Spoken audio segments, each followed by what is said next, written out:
भारत का कोहिनूर रहा नहीं, हमसे बिछड़ गया है।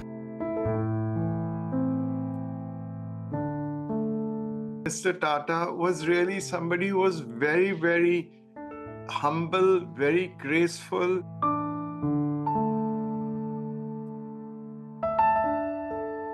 Ratan Tata was a great man, a great mind, and a great son of India. India will miss him greatly. He was the perfect gentleman and perfect Indian.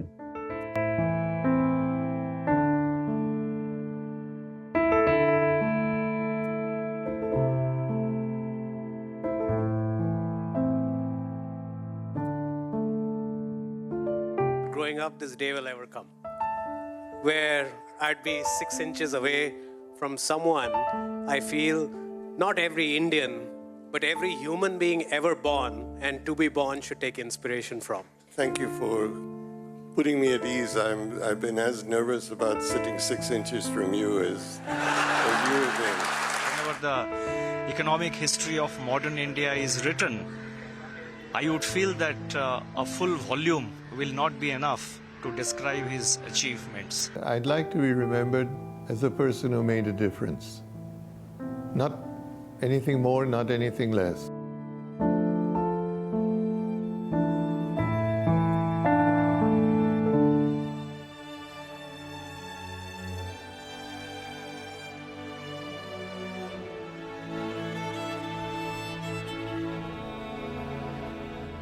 Ratan Tata, the man who took India Inc. to the world, a philanthropist who led a modest lifestyle and one of India's tallest business leaders, has passed at the age of 86.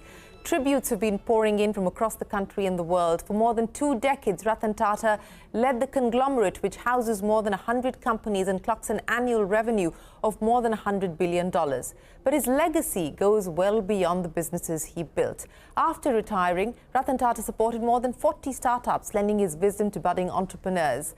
Well, joining us now is Naina Kidwai, but before I get to her, here's Ratan Tata speaking to me in 2021 about wanting to be an enabler. Listen in. I would like to be remembered as a person who was able to make a change, who was able to be responsible for some change in the way we looked at things.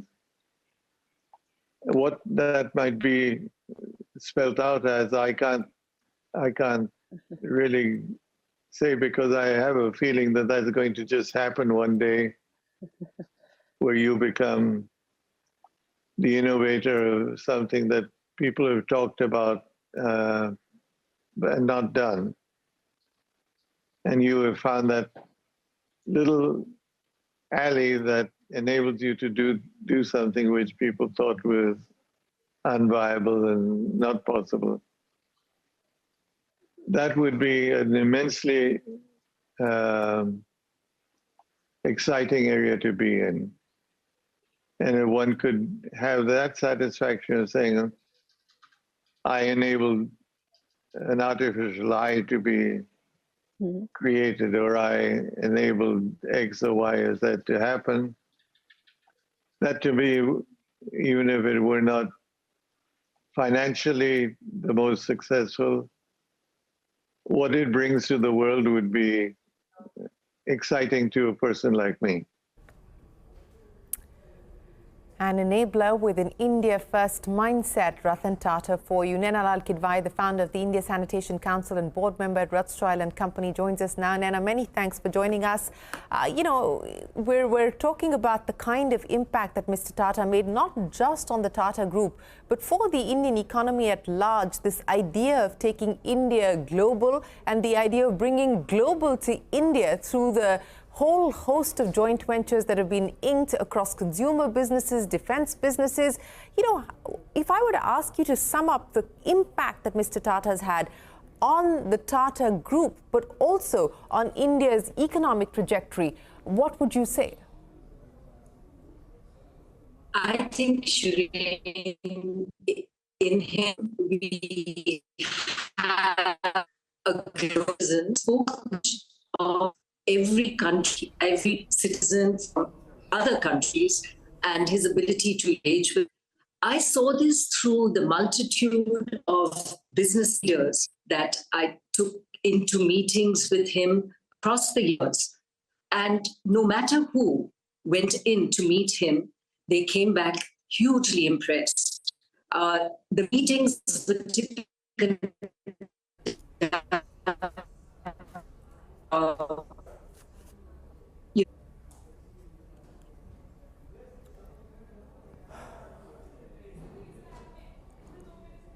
Right, Naina, we have you on a bad line. We're just going to reconnect with you. What you can see are visuals of people paying homage, their tribute to Mr. Tata at the NCPA earlier today. The Commerce Minister Piyush Goyal, the Home Minister Amit Shah, the Chief Minister, the Deputy Chief Minister, all in attendance. The who's who of corporate India, from Mukesh Ambani, Neeta Ambani to Kumar Birla, paying their tributes to Mr. Tata before he was taken for the last rites, which are currently underway at the Parsi crematorium in Worli. And of course, what has been very, very heartening to see, and it really has been an image that has warmed everyone's heart, and I wonder if we can play that up on our screens, is the image of Mr. Tata's dog. And as we all know that he has spent a large part of his life. He is an animal lover, specifically loves dogs. He has, of course, set up an animal hospital in Mumbai, looking after stray dogs. I wonder if we can play out that image of Goa. That's Mr. Tata's friend, companion, his pet dog there, paying his last tributes, his last respects to Mr. Tata.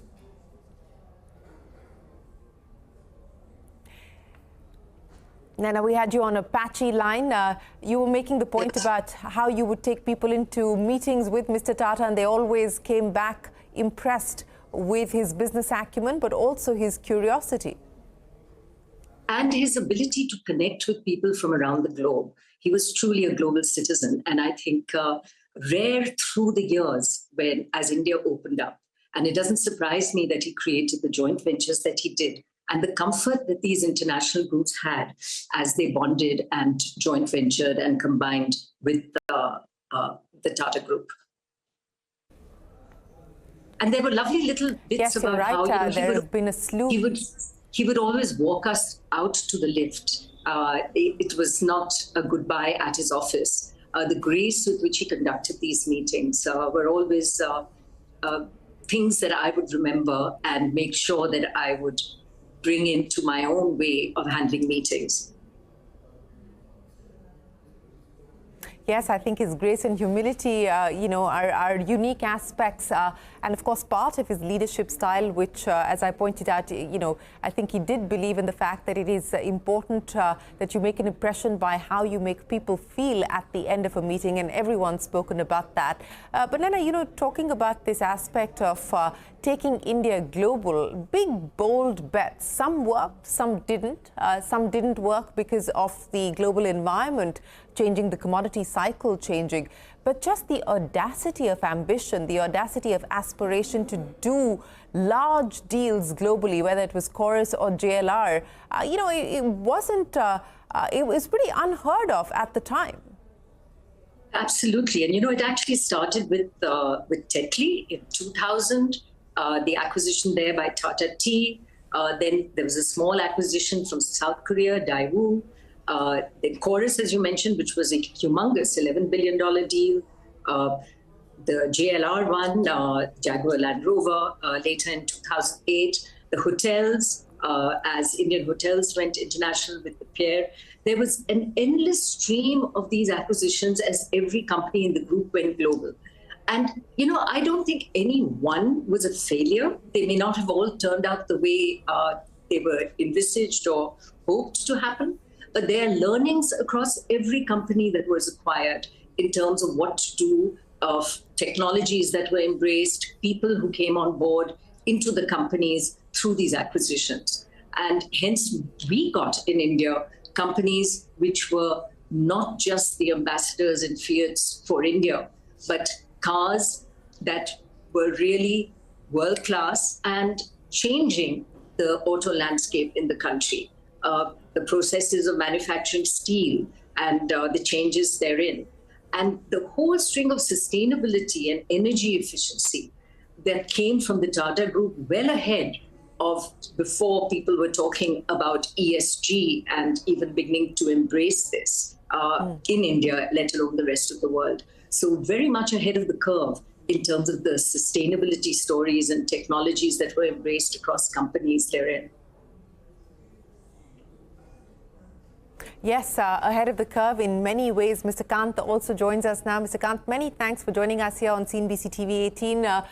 You know, like you, I think Mr. Tata and you shared a common passion. You believed in the story of Incredible India, and he believed in the story of Incredible India, as well as the many opportunities linked to that. And, you know, Naina was just talking about hotels and tourism, and I think the culture of the Taj hospitality has been something that that everyone is very well aware of.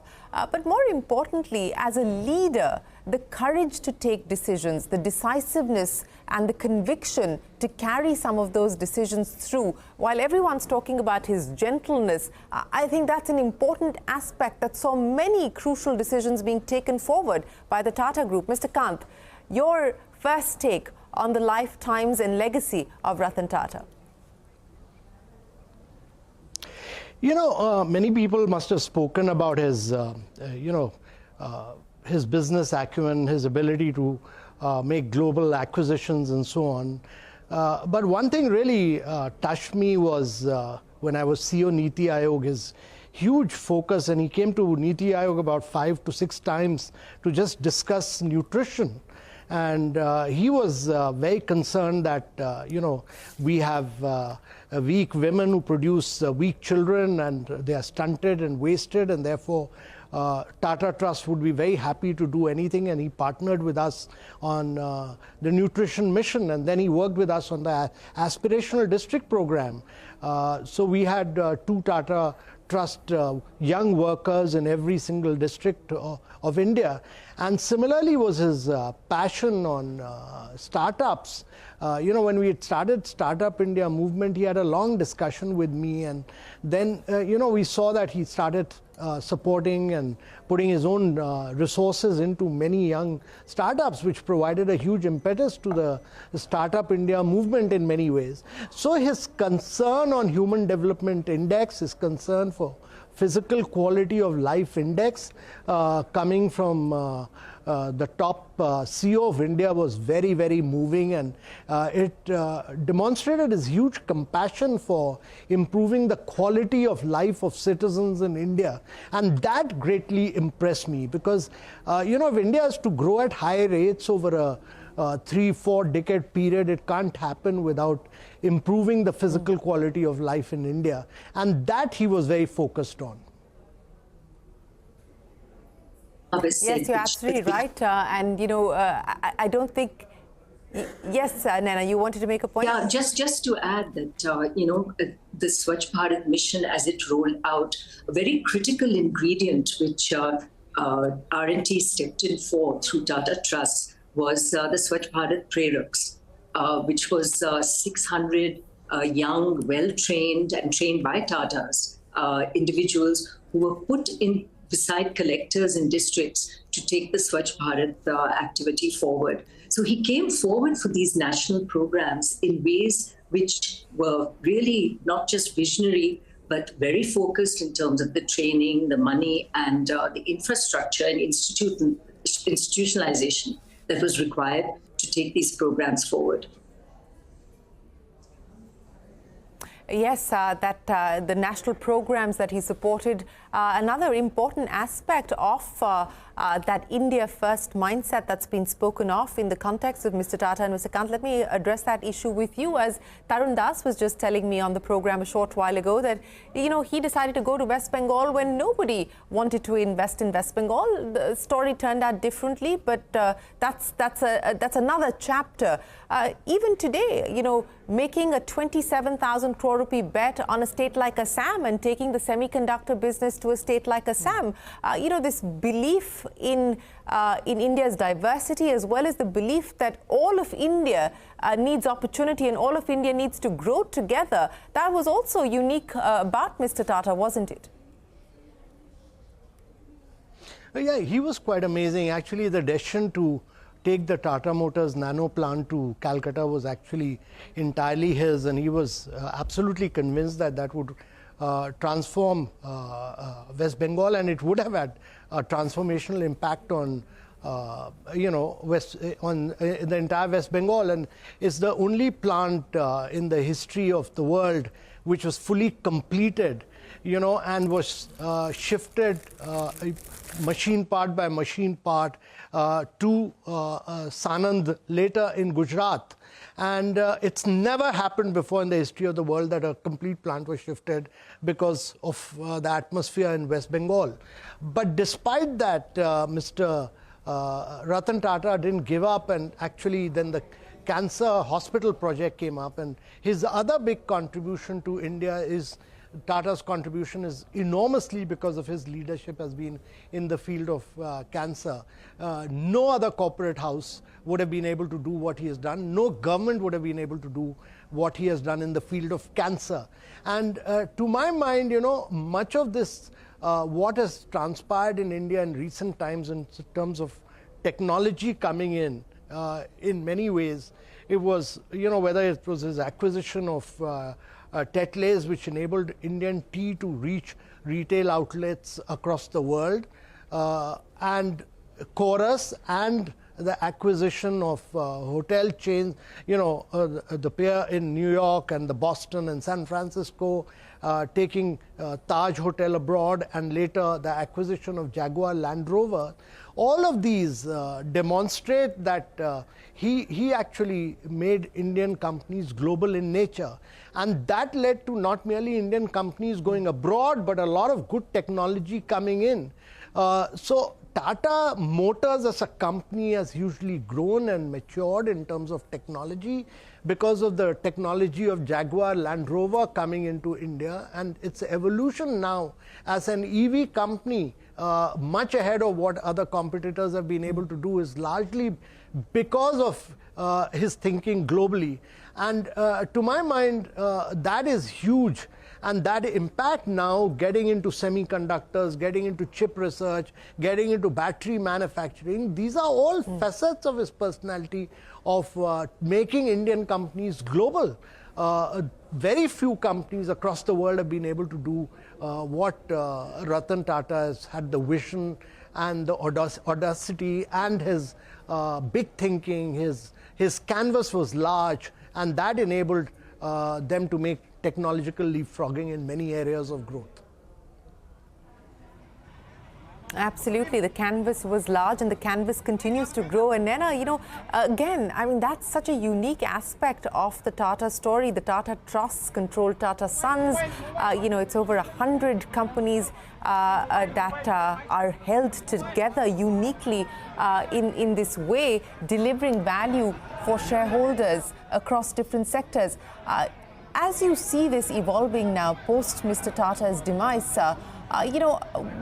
how do you see it panning out from here? Because, as he said to us in one of his last interviews, he said, the complexion of the business will change, it will grow, it might add businesses, it might subtract some businesses, but I hope it will always retain its values.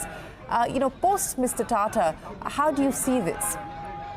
I actually think that this succession is very smooth because each of the companies has very capable CEOs. We have Chandra in a leadership role, well honed in the Tata way of working. And indeed, R&T's own role was one where his hand was felt, but individuals were allowed to grow and indeed grow the companies under his tutelage, even as he moved off into a role of chairman emeritus. He would step in, as we saw at the time of the whole Cyrus Mistry incident, when he felt that it was needed. And to me, the surprise always was, in terms of his leadership styles, that for all the humility and gentleness one saw, and the philanthropist that he was also a man of steel. And this was really evident when he first stepped into the Tata Group, because we sometimes forget the satraps as they existed at the time. Very big individual companies under bigger-than-life CEOs. And how he pulled all of that together to bring it back into sort of one Tata fold.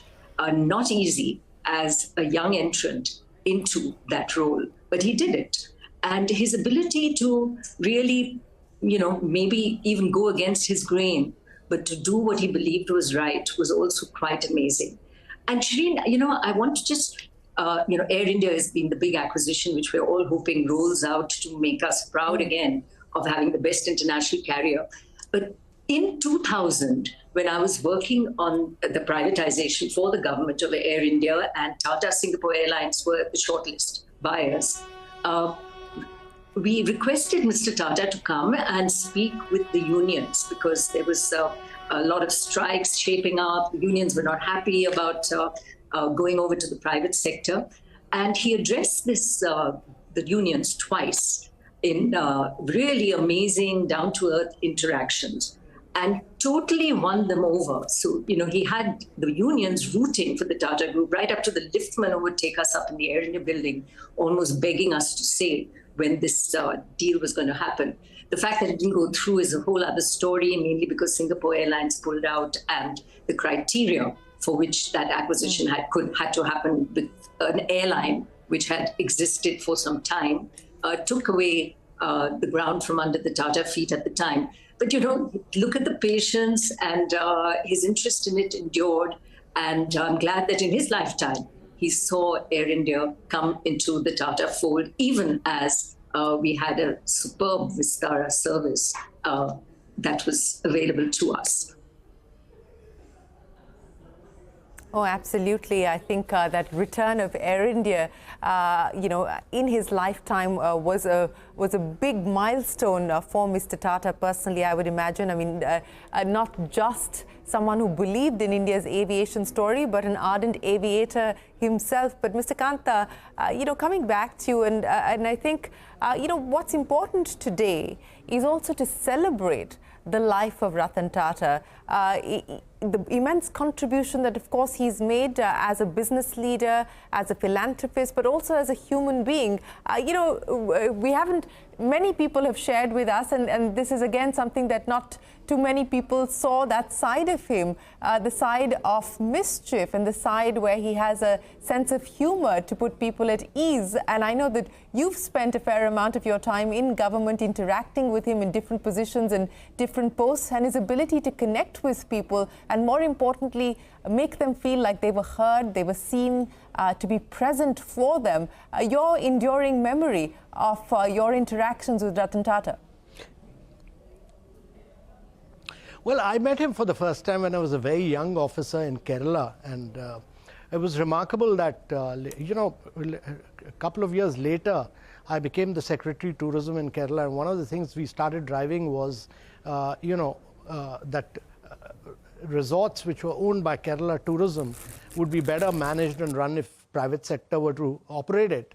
And we got Taj to do a joint venture with us, and they started operating 7 hotels. So I was in that joint venture board, and we used to regularly meet Mr. Ratan Tata. And then I was transferred to Government of India. I came to the Ministry of Tourism, and I did Incredible India, where I met him once or twice. And later I wrote a book on branding India, an incredible story, and he heard about it, and he sent a message to my brother, who was managing director of Tata Motors, then Ravi Kant, and he said that he'd like to release this book in Bombay, and and he did it himself. A wonderful launch of the book in at the Taj Ballroom, and he got all the Tata chief executives to be there, and it was a wonderful launch, and he gave a really outstanding, a fabulous inspirational speech And I was a very young officer then. I was just a joint secretary to the government of India. So it was very inspiring, very motivating, and it showed a remarkable side of his personality, that he could identify a young officer and inspire him and do his book launch. And that was my first book I'd ever written in my career. So I have very fascinating and very nostalgic memories of him. Yes, and I think, post that kind of a first book launch, it will only inspire to do many more, and that's what you went on to do, Mr. Kant, write many more books after that. But Naina, your enduring memory of Ratan Tata? Well, I was going to just share a book story inspired by what Amitabh just said, and that is when I was contemplating putting a book together on the environment, Survive or Sink. And I mentioned it to RMT. He encouraged me to go ahead with it, which I did. And one of the first copies, as I took it to him, he was like, well, why don't we do a student edition of this, make this available to a much wider readership, which is what we did. It was an edition which went free to a lot of colleges, ₹100 cost, which Tata Trust picked up. And, he had this amazing ability to reach out in matters that were important to him. And an enduring memory that always remains is the way if one bumped into him at an airport, he was always carrying his own, I think, rather heavy bags. There was never the hustle and bustle around him of people that were, either protecting him as security guards or carrying stuff for him. So again, the humility and the simplicity, which I think J.R.D. Tata also had, and clearly RMT took that forward in the same way.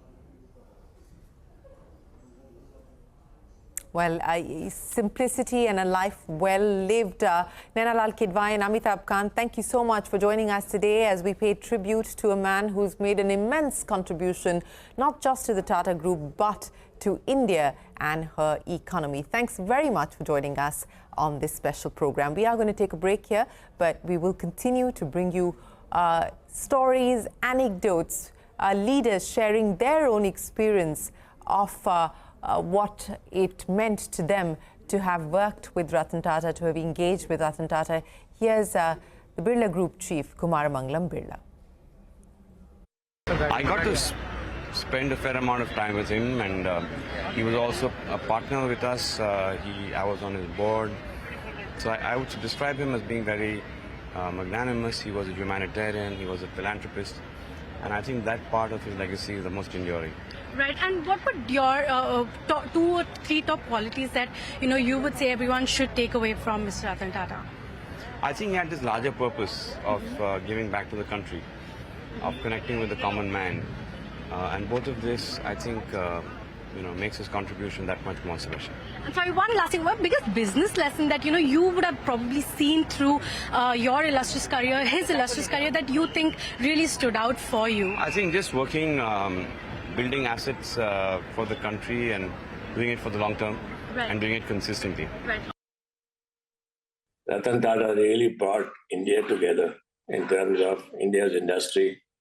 He created a vision for India to move forward, and that's the respect he gained amongst the entire industry. India will miss him greatly. He was somebody who built a strong and positive brand for India. While leaders paying their respects, Ratan Tata was known for his love for animals. His dog Goa was present at the funeral procession earlier today, also paying his last respects. Ratan Tata's dream project turned into reality with the opening of the Tata Trust Small Animal Hospital in Mumbai. Built at a cost of 165 crore rupees, the hospital provides 24/7 veterinary care to dogs, cats, rabbits and other small animals. Madhya Mujawar sent us this report from the hospital, which was Ratan Tata's passion project. There are several facets to Ratan Tata's personality.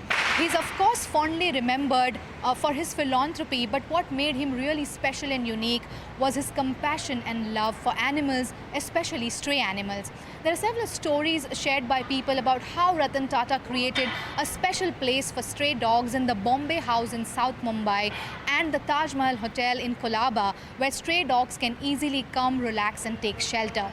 Few years ago, Ratan Tata had invested in a startup called Motopaws that makes reflective collars for stray dogs that prevents them from dying in street accidents. Where I'm standing currently is the Tata Trust Small Animal Hospital, built in the Mahalakshmi area of Mumbai. This hospital was built after Ratan Tata felt that Mumbai lacks advanced healthcare for small animals like cats and dogs. So this is a 24/7 facility that provides advanced facilities like MRI, CT scan, ultrasound and other diagnostic services and treatment facilities for small animals. So Ratan Tata didn't just touch human lives, but he also inspired several animal lovers, and he also leaves behind an unmatched legacy for the business community to carry forward by prioritizing compassion and kindness for the voiceless. Well, Ratan Tata was present when the small animal hospital that he was deeply passionate about opened its gates in Mumbai. Before we wrap, we bring our viewers some key anecdotes from Ratan Tata over the years. Take a look.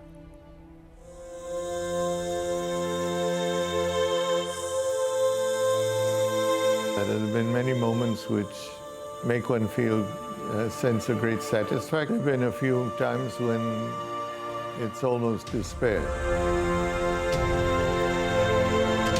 I would like to be remembered as a person who was able to make a change, even if it were not financially the most successful.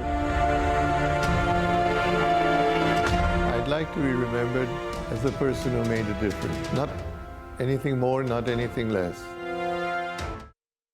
I think we mourn his loss today because he was, frankly, the leader of India's premier, most respected business group, which stands for integrity above all else, for philanthropy, for professionalism, and for taking an Indian company global after the reforms of 91. He also was ambitious because the acquisition, particularly of Land Rover Jaguar, I think was an important step in the rising of India Incorporated.